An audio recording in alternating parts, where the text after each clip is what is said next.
The ship moved through the darkness of space without making a sound. It was called the Pale Dawn, and it belonged to the Galactic Collective. For thousands of years, the Collective had sent ships like this one to every corner of the galaxy. Their mission was simple: find new species, study them, decide if they were dangerous. Commander Vel stood at the center of the bridge. He was tall and thin, with gray skin that shimmered under the soft lights of the control room. His eyes were large and black, and they had seen many worlds. Too many, perhaps. After 200 years of service, nothing surprised him anymore, or so he thought. The Pale Dawn had entered a quiet region of space. There was nothing special about it.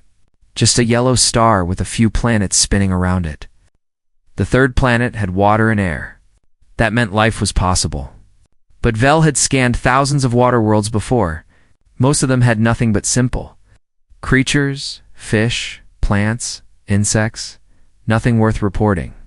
Ren sat at the scanner station. He was young and nervous. This was his first deep space mission, and he wanted to do everything perfectly. When the ship came close enough to the third planet, he activated the biological scanner. This machine was the pride of the Collective. It could read the genetic code of every living thing on a planet from millions of kilometers away. It could measure intelligence. It could detect threat levels. It had never been wrong. The scanner hummed as it worked. Ren watched the data flow across his screen. At first, everything looked normal. Plants, animals, water creatures. Then the scanner found something else. A species that walked on two legs. A species that had built structures on the surface. A species that had spread to every corner of the planet. Ren frowned. He tapped the screen. The numbers did not make sense. He ran the scan again. The same results appeared. He ran it a third time.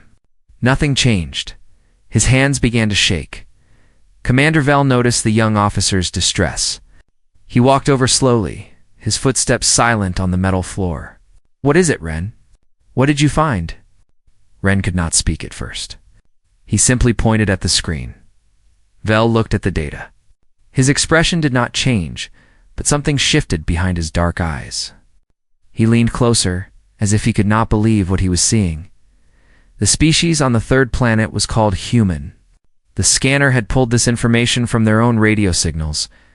They had been broadcasting into space for over a century, sending music and voices and images out into the void. The scanner had learned their language, their history, their biology, and their biology made no sense. Humans had no natural weapons, no claws, no fangs, no venom. Their skin was soft and easily damaged. A sharp rock could cut them open. Their bones were fragile. A fall from a short height could break them. They had no armor, no shells, no protective scales. They could not see well in the dark. They could not hear sounds that were too high or too low. They could not smell danger approaching. Their senses were weak compared to almost every other species in the Collective's records. They needed to eat multiple times every day, or they would die. They needed to drink water constantly, or they would die. They needed to sleep for hours every night, or their minds would stop working properly. They could not survive in cold environments. They could not survive in hot environments. The range of temperatures in which they could live was embarrassingly narrow. Vel read all of this and waited for the rest. Surely there was something else. Some hidden ability. Some secret power? No species could survive with so many weaknesses. But there was nothing else. "This is wrong," Vel said quietly. "Run the scan again." "I already ran it 3 times, Commander." Vel stared at the screen. The data was clear. Humans were one of the weakest species ever recorded. By every measure the Collective used, they should have gone extinct millions of years ago. They should have been eaten by predators.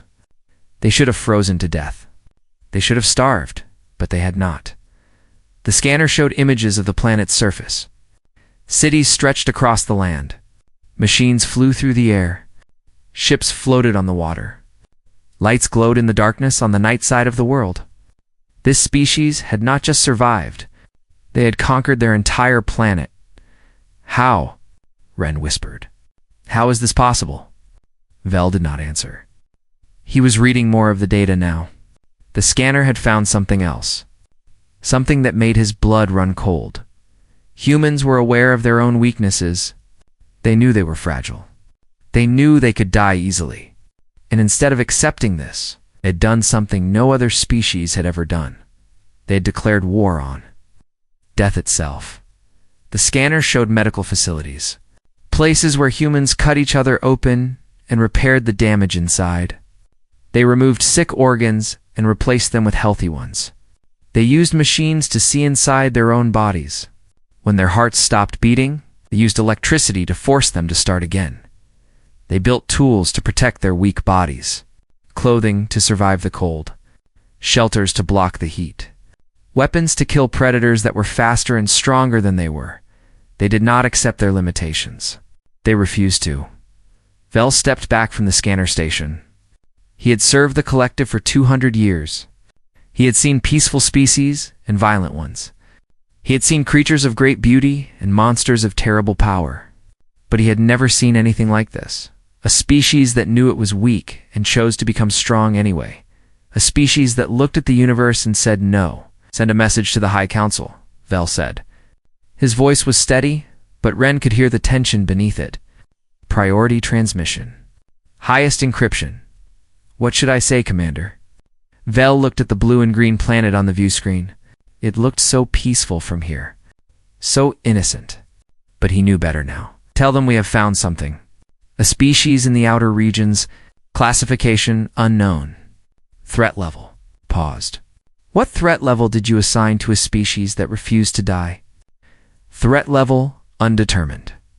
Requesting immediate guidance. Ren sent the message. It would take hours to reach the council. Hours more for a response to return. Vel stood on the bridge and watched the planet rotate slowly in the void. Somewhere down there, billions of these humans were living their short, fragile lives. They were laughing and crying and fighting and loving. They were building things and breaking things. They were dying and refusing to stay dead. The galaxy had never seen anything like them before. And Commander, Vel had a terrible feeling that the galaxy was not ready for what was coming. He gave one final order before leaving the bridge. Maintain distance. Do not approach. Do not make contact. We watch only. The pale dawn held its position in the darkness, silent and unseen.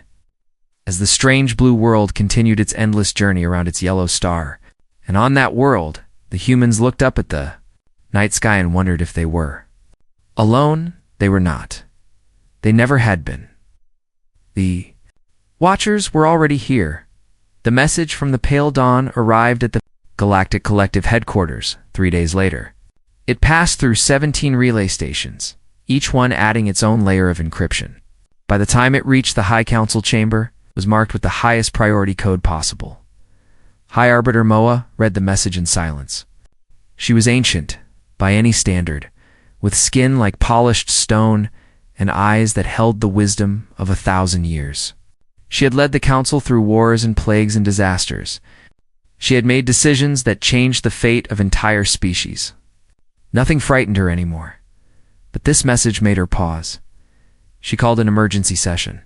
The great chamber filled with representatives from across the galaxy. They came in all shapes and sizes. Some had wings. Some had tentacles. Some floated in tanks of liquid because they could not breathe air. They were all different, but they all shared one thing. They were all members of the collective, bound by ancient laws and common purpose. Science Director Tal stood at the center of the chamber. He was the chief xenobiologist responsible for studying every new species the collective encountered. His job was to understand life in all its forms. But the data on his screen made him uncomfortable in a way he had never felt before. We have discovered a new species, Tal began. His voice was calm, but his hands trembled slightly as he activated the holographic display. They call themselves humans. They live on a small planet in an unremarkable system. By our standards, they should not exist. The hologram showed a human body. It rotated slowly, displaying every weakness. Tal pointed at each one as he spoke, or their skeleton is internal and fragile. A strong impact can break their bones. Their skin provides almost no protection. They have no natural weapons of any kind. No claws, no venom, no electrical discharge. They cannot regenerate lost limbs. They cannot hibernate during harsh conditions. They cannot photosynthesize or absorb nutrients from their environment. The representatives murmured among themselves. Some laughed. A species this week was hardly worth discussing. Their lifespan is extremely short, Tal continued. Most of them live less than 100 years. Many die much younger. Disease kills millions of them every cycle. Accidents kill millions more. Their own biology turns against them as they age, breaking down slowly until their organs fail. One of the representatives spoke up. He was a massive creature, covered in thick armored plates. Why are we wasting time on this? They sound like prey animals. They will go extinct soon enough on their own. Tal shook his head slowly. That is what we expected. But the data tells a different story. He changed the display. Now it showed the planet Earth from orbit. Cities glowed like stars on the night side. Ships crossed the oceans. Aircraft filled the skies. Satellites circled in orbit. Humans have dominated their planet completely. They have driven thousands of other species to extinction. They have changed the climate of their world. They have split the atom and walked on their own moon. They are beginning to reach for the stars. The chamber fell silent. But that is not the most disturbing part, Tal said. He took a deep breath before continuing. Humans know how weak they are. They have always known, and they refuse to accept it. The display changed again. Now it showed images that made several representatives look away in horror. Humans cutting into other humans with sharp tools. Humans removing organs from bodies. Humans stitching flesh back together. Humans shocking stopped hearts until they beat again. Humans replacing broken bones with metal. Humans fighting against death with every tool they could create. They call it medicine, Tal explained. When their bodies fail, they fix them. When one human is dying, other humans will work for hours to save them. They share blood. They donate organs. They build machines to breathe for them, to pump their hearts, to clean their blood. High Arbiter Moa leaned forward. Are you saying they repair themselves? Like machines? Yes, Arbiter. But it goes deeper than that. Tal pulled up more data. Humans do not view death as natural. They view it as an enemy. Their entire civilization is built around fighting it.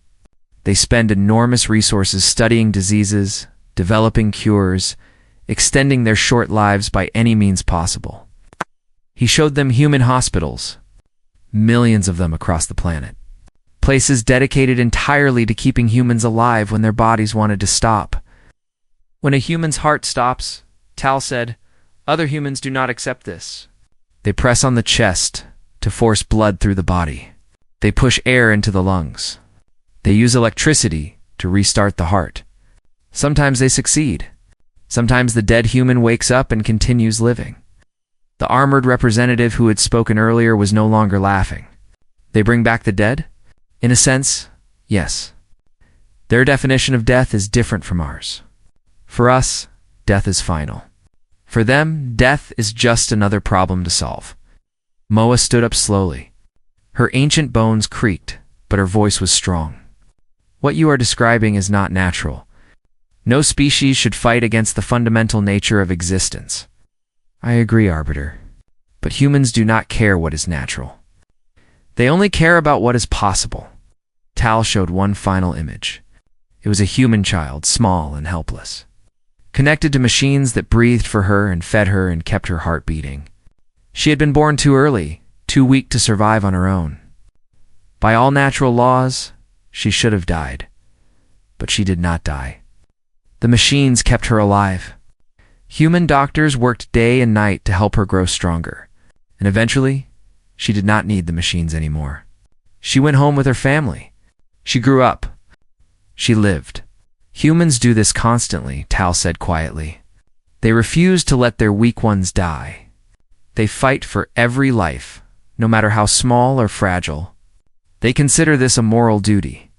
The chamber was completely silent now. Every representative was staring at the image of the human child. Moa spoke slowly. We have encountered thousands of species in our history. Predators that could kill with a touch. Minds that could bend reality. Creatures that lived for millennia. But I have never heard of a species like this. She looked at Tal with something like fear in her ancient eyes. They are broken. Fundamentally, terribly broken. And instead of accepting their fate, they declared war on the universe itself. Yes, Arbiter, and they are winning. Tal nodded. They are winning. Moa sat back down heavily. She stared at the holographic display for a long time. The other representatives waited in silence. No one knew what to say. Finally, Moa gave her order. Continue observation. Learn everything about them. Their history, their culture, their technology. I want to know how a species this week became this strong. And I want to know what they will do when they find out they are not alone in the universe. She paused, then added one final thought. Because I suspect that when humans reach the stars, they will not stop. They will bring their war against death with them. And they will try to save us all, whether we want them to or not. The council session ended, but the fear remained. Every representative returned home with the same thought in their minds: the broken species was coming, and they did not know how to stop them. They were not even sure. They should try the research station. Orbited a dead moon far from any trade routes. It had no name, only a number. This was intentional. The work done here was secret, and secrets needed to stay hidden. Analyst Kiri had worked at the station for 30 years. Her job was to study behavior. Not just actions, but the reasons behind them. Why did species fight? Why did they run? Why did they form groups or live alone? Every living thing followed patterns. Kiri was an expert at finding those patterns, but humans did not follow any pattern, she recognized. She sat in her small office, surrounded by screens showing intercepted human transmissions. Videos, audio recordings, text messages. Humans love to communicate. They broadcast everything about themselves into space, never knowing that someone was listening. Kiri had been studying them for 6 months now. In that time, she had learned their languages, their customs, their history. She had watched them laugh and cry and fight and love. She had seen the best of them and the worst of them. And she was terrified. Not because humans were evil. They were not. Not because they were particularly violent. Many species were far more aggressive. What terrified Kiri was something much stranger. Humans formed bonds. This was not unusual by itself. Many species formed bonds with their own kind. Family groups, mating pairs, tribal units. This was normal behavior. But humans took it to an extreme that Kiri had never seen before. They bonded with everything. She watched a video of a human, a woman holding a small creature with 4 legs and soft fur. The creature was a predator. Its ancestors had hunted and killed humans for thousands of years. But this human held it gently and spoke to it with love in her voice. She called it her baby. She fed it and cared for it and let it sleep in her bed. Humans kept predators as companions. They called them pets. They loved them as family. Kiri watched another video. A human man had rescued a wild animal from a trap. The animal had nearly killed him, biting and clawing in fear. Blood ran down the human's arms, but he did not stop. He freed the animal and watched it run away. Then he smiled. He smiled. Kiri did not understand. The animal had hurt him. It would never thank him. He did not even know what he had done. But the human was happy. Saving a creature that had attacked him made him happy. She moved on to more concerning data. Human history was filled with violence. Wars that killed millions. Weapons that could destroy entire cities. Humans had invented countless ways to kill each other. This was disturbing, but it was not unique. Many species were violent. What was unique was how humans responded to violence. Kiri found a recording from a human space mission. A woman named Una Park was aboard a small vessel when something went wrong. An explosion. Fire. The ship began to fall apart around her. Kiri watched the biological readings that the humans themselves had recorded. Heart rate increasing. Blood pressure rising. Muscles tensing. These were normal fear responses. Any species would show the same signs. But then something strange happened. Instead of freezing or fleeing, Yuna moved faster. Her reaction time improved. Her strength increased. Chemicals flooded her body, blocking pain and sharpening her focus. She was afraid, yes. But the fear did not weaken her. It made her stronger. Yuna fought to save her ship. She crawled through fire. She worked with burned hands. When a section of the hull collapsed and pinned her leg, she cut herself free and kept moving. She did not stop. She could not stop. In the end, she saved herself and 2 other crew members. When she finally reached safety, she collapsed. Her injuries were severe. But she was alive, and when doctors tried to sedate her so she could rest, she refused. She wanted to help rescue others first. Kiri played the recording again and again. She could not believe what she was seeing. Humans had no surrender response. Every species in the collective had a point where they would give up. When the danger was too great, when escape was impossible, they would stop fighting and accept their fate. This was biological. It was programmed into their bodies. Fighting to the death was inefficient and wasteful. But humans did not have this programming. When cornered, when trapped, when all hope was lost, humans did not surrender. Their bodies transformed. Adrenaline flooded their systems. Pain became meaningless. Thought became focused on one thing only: survival at any cost. Or if not survival, then taking their enemies with them. Kiri wrote her report with shaking hands. She included all the data she had gathered.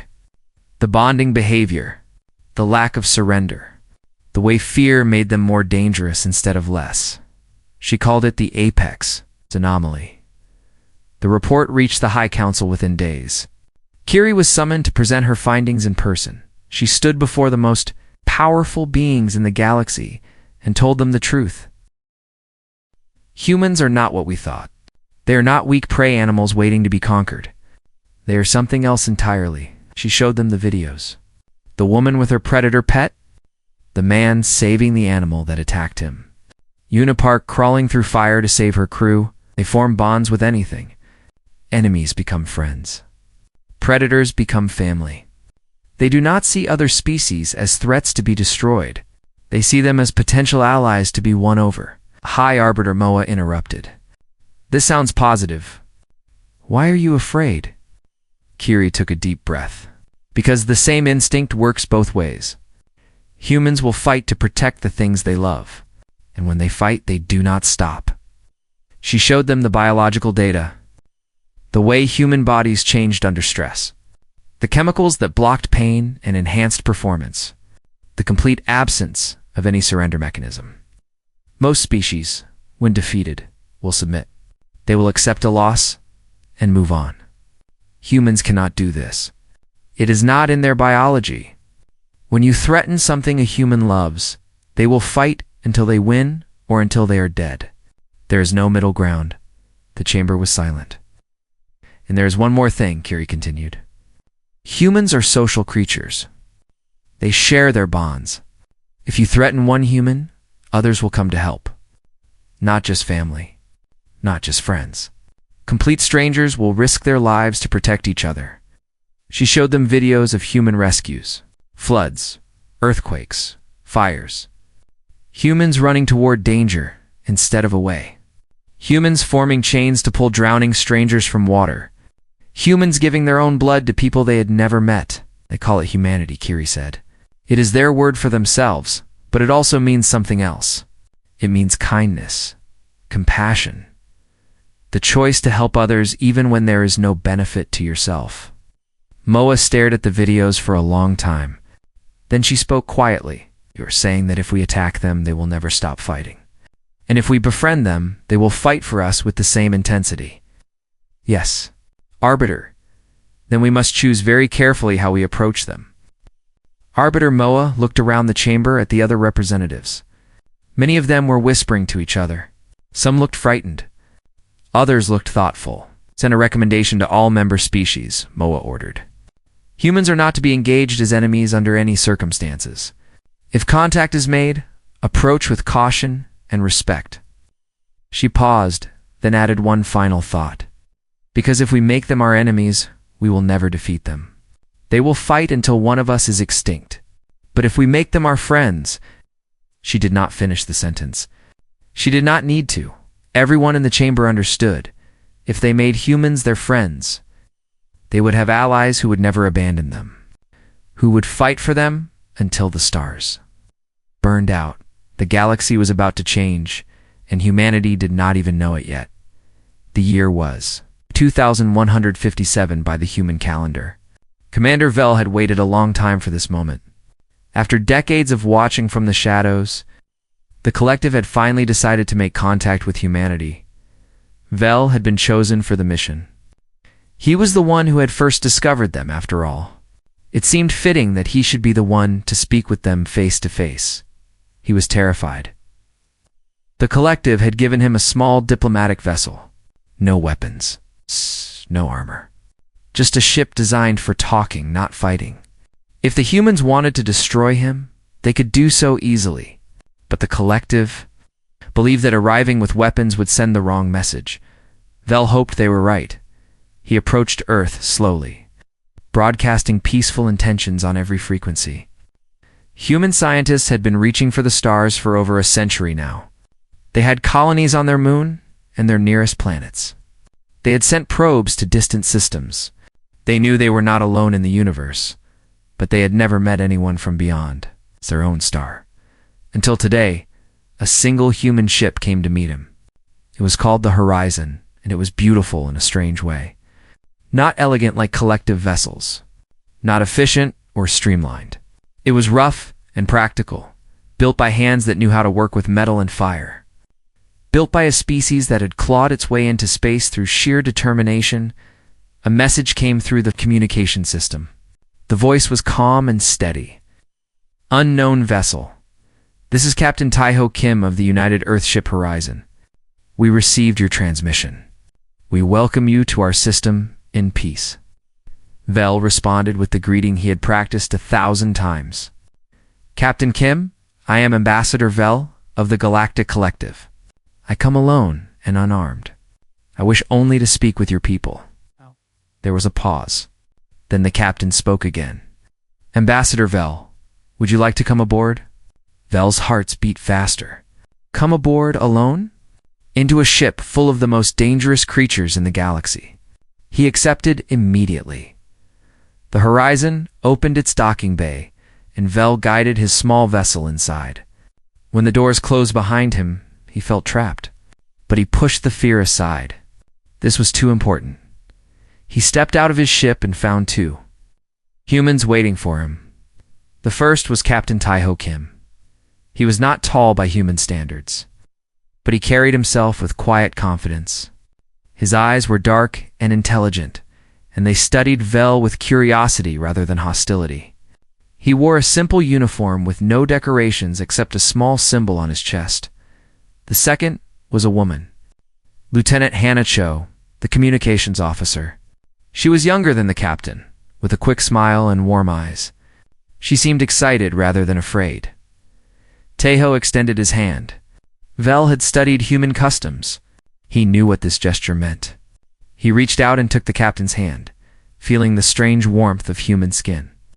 "Welcome aboard, Ambassador," Taiho said. "We have been waiting a long time for this moment." Vel nodded slowly. "As have we." They walked through the ship together. Vel noticed everything. The narrow corridors, the hard metal floors, the small rooms where humans lived and worked. Everything was compact and efficient, designed for a species that had to fight for every resource. They reached a meeting room with a large window overlooking the stars. Earth hung in the distance, blue and green and impossibly beautiful. Vel understood now why humans fought so hard to protect it. They sat down at a simple table. Hannah brought drinks, a warm brown liquid that humans called coffee. Vel did not drink it, but he appreciated the gesture. "You have been watching us," Taiho said. It was not a question. Vel hesitated, then nodded. "For many years, we wanted to understand your species before making contact." "And what did you learn?" Vel thought carefully before answering. We learned that you should not exist. Your bodies are weak. Your lives are short. Your planet has tried to kill you countless times. By every measure we use, you should have gone extinct long ago. Taiho smiled slightly. And yet here we are. Yes, here you are. Vel looked at the human captain with something like wonder. We do not understand how. We have studied your history, your biology, your culture. We know what you have survived. The ice ages, the plagues, the wars, the disasters. Each one should have destroyed you. Anna spoke up. They almost did. Many times, we have come close to ending ourselves more than once. But you did not end. No, Taiho's voice was firm. We did not. Vel asked the question that had haunted the collective for decades. How? How do you keep going when everything in the universe seems designed to destroy you? Taiho was silent for a moment. He looked out the window at the distant Earth, at the home world of his species. When he spoke, his voice was quiet, but strong. Ow! Because giving up was never an option. It is not in our nature, Hannah nodded. We are stubborn. Maybe that is not a scientific answer, but it is the true one. When things get hard, we do not stop. We try harder. When we fall down, we get back up. When someone tells us something is impossible, we find a way to do it anyway. Vel listened carefully. He was starting to understand. We have lost so much, Hannah continued. So many people. So many chances. But we learned from every loss. Every failure taught us something. Every tragedy made us stronger. She smiled sadly. Not because we wanted to be strong, but because we had no other choice. Taiho leaned forward. Ambassador, you said you do not understand how we survived, but I think you do. I think the collective has been watching us because you are afraid of us. Afraid of what we might become. Bell did not deny it. Yes, we are afraid. Then let me tell you something that might ease your fear. Taiho's eyes were steady and honest. We do not want to fight you. We do not want to conquer you. We have spent thousands of years fighting each other, and we are tired of war. He gestured toward the window. Out there is a galaxy full of wonders we have never seen. Species we have never met. Worlds we have never walked on.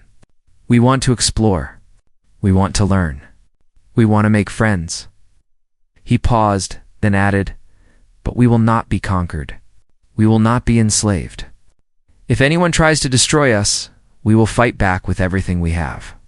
Not because we are evil, but because we cannot do anything else. Vel understood. The collective's fears had been correct. Humans were dangerous. But they were also honest about who they were. We want peace, Taiho said.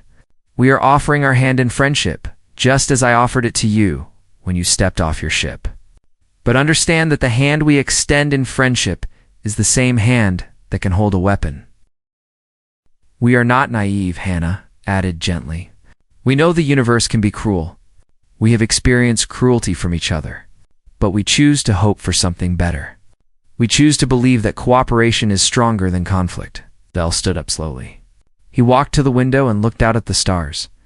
Behind him, two humans waited in silence. Finally, he spoke. I believe you. I will report to the collective that humanity wishes for peace. I will recommend that we accept your friendship. He turned back to face them. But I must warn you, not everyone in the galaxy will be as welcoming. There are species who will see your strength as a threat. There are empires who will try to use you or destroy you. Taiho nodded. We know. We are prepared. Are you truly prepared for what is coming? Taiho smiled. It was a warm smile, but there was steel beneath it.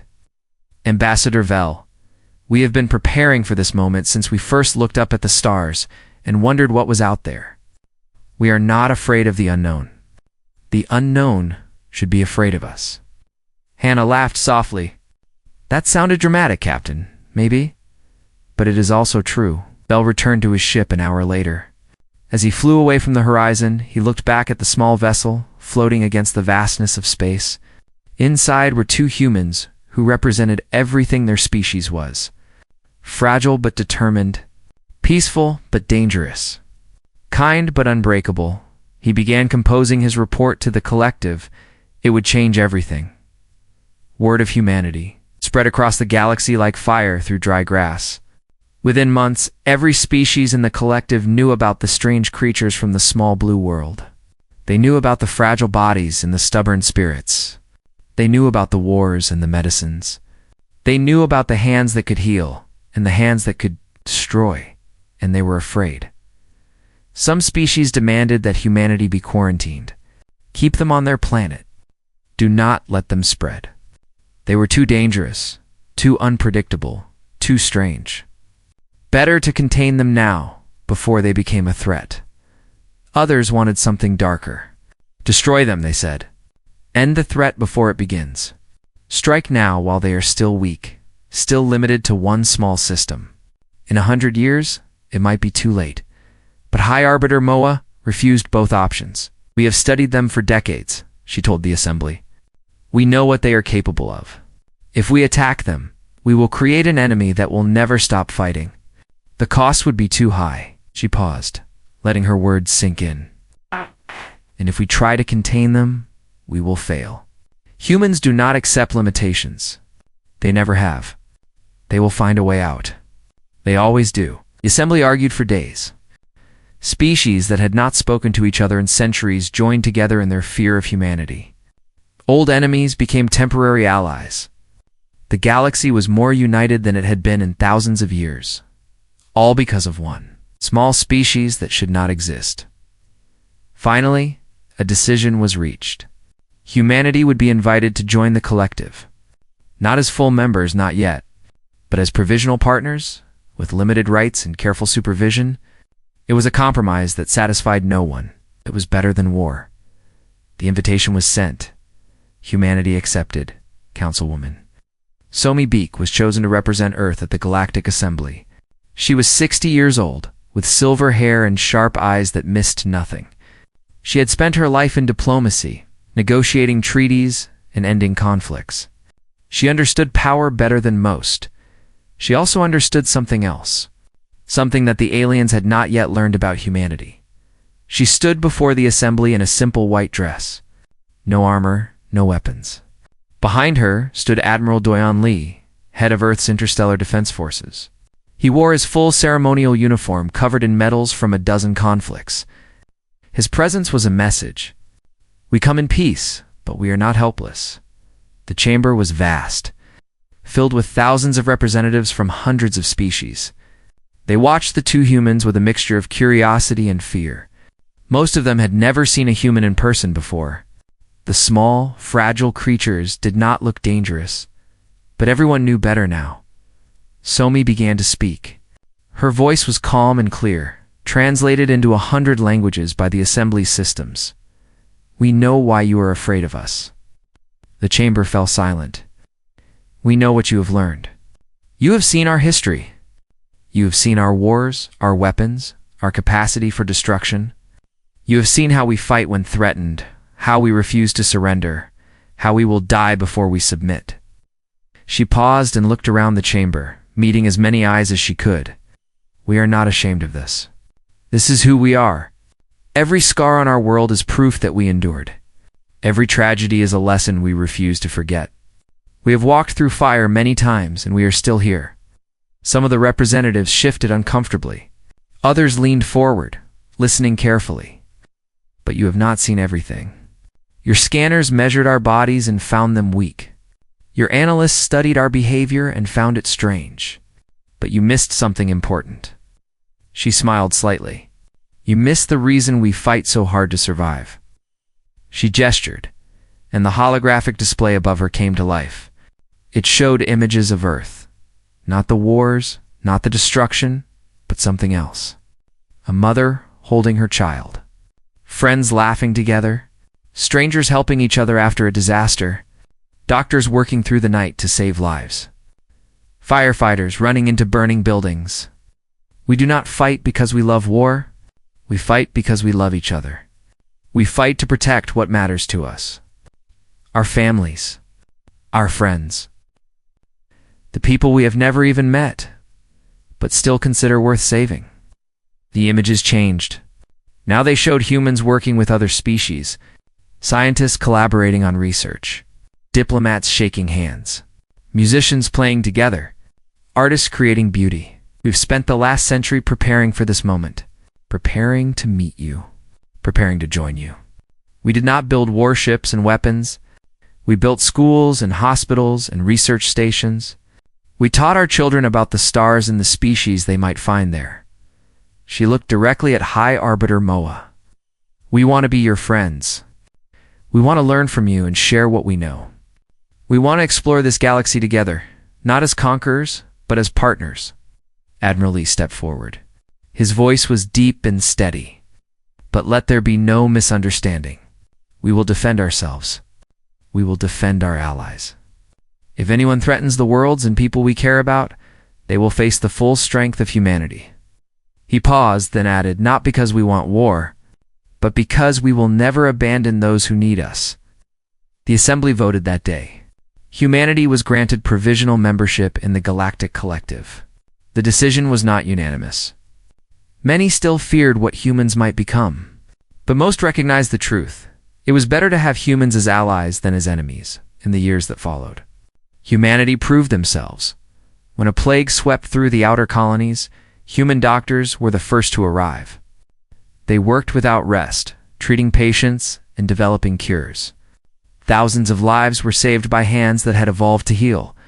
When pirates attacked trade routes in neutral space, human soldiers volunteered as peacekeepers.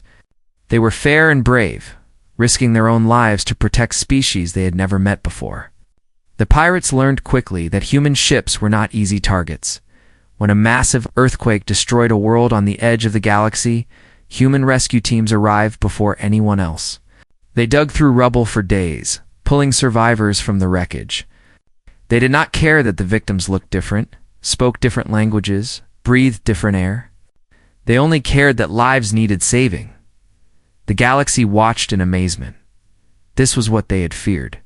This was the terrible threat that had kept them awake at night.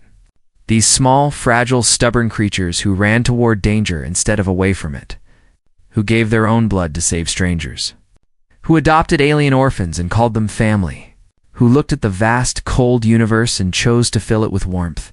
Ambassador Vel remained on Earth as a permanent liaison. He had grown old in human terms, though he was still young by the standards of his own species. He had made many human friends over the years. He had attended their weddings and mourned at their funerals. He had learned to drink coffee and laugh at their jokes. One day, a young collective official asked him about his time on Earth. Were you ever afraid of him? Even after all this time? Vel thought about it for a long moment. I was terrified at first, he admitted. The scanners told us they were dangerous, and they were right. Humans are capable of terrible things. But the scanners missed something important. What did they miss? Vel smiled. It was a human expression, one he had learned over the years. They missed the other side of that same strength. The same energy that humans put into war, they also put into love. The same determination that makes them fight to the death also makes them care for strangers. The same stubbornness that kept them alive against all odds also makes them the most loyal friends in the galaxy. He looked out the window at the city below. Human children were playing in a park. Alien visitors walked among them, no longer afraid. He scanned humanity and found something terrifying. But it was not their strength that scared us. It was their compassion. Because compassion in the hands of a species like that, he shook his head slowly.